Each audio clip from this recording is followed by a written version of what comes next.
हुजूर अलैहिस्सलाम ने मजमा सहाबा पे नजर डाली, फरमाया कि बताओ भाई वो कौन सा दरख्त है जिसकी मिसाल मोमिन की तरह है। वो ऐसा दरख्त है जिसके पत्ते ही नहीं झड़ते। हजरत अब्दुल्लाह इब्न उमर रदी अल्लाह तआला अन्हु फरमाते मुझे जवाब आता था कि वो खजूर का दरख्त है। कहता पीछे हटें आप, मैं बताता हूँ आपको इसका जवाब क्या। हजरत अब्दुल्लाह इब्न उमर कहते मुझे पता था कि वो खजूर का दरख्त है, लेकिन मेरे वालिद बैठे थे, अबू बकर सिद्दीक बैठे थे, मौला अली बैठे थे, सहाबा बैठे थे। आप फरमाते हर एक मुझसे बड़ा था, तो मुझे मेरे अदब ने इजाजत नहीं दी कि मैं जवाब दूं।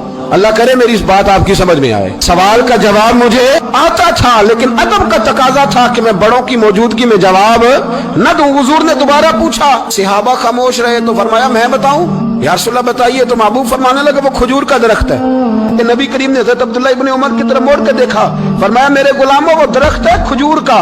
अब्दुल्ला को जवाब आता था, इसे पता था कि वो खजूर का दरख्त है, लेकिन तुम्हारे अदब की वजह से ये खामोश रहा। मेरे रसूल करीम अलैहिस्सलाम के गुलाम जिनके इल्म पर मेरे नबी को इतना एतमाद है कि हुजूर ने फरमाया मैं इल्म का शहर हूँ और अली उसका दरवाजा है।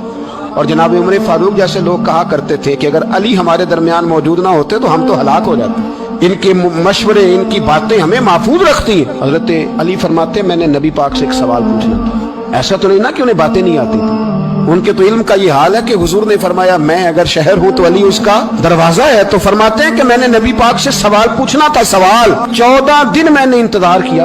हर रोज मैं मस्जिद में जाता, घंटों बैठता, पर 14 दिन इंतजार किया। क्यों? फरमाते मेरे दिल में ख्याल आता था कि कोई और आए, वो वाला मसला पूछ ले तो मेरे वाली बात भी हल हो जाए, मुझे हुजूर से पूछना ना पड़े, कोई और पूछ ले ताकि मुझे ना पूछना पड़े। फरमाते हैं 14वें दिन एक बद्दू आया, उसने आके नबी करीम अलैहिस्सलाम से सवाल वो पूछा जो मेरे दिल में था। फरमाते हैं नबी करीम जवाब उसे दे रहे थे और मेरी तरफ देख देख के मुस्कुरा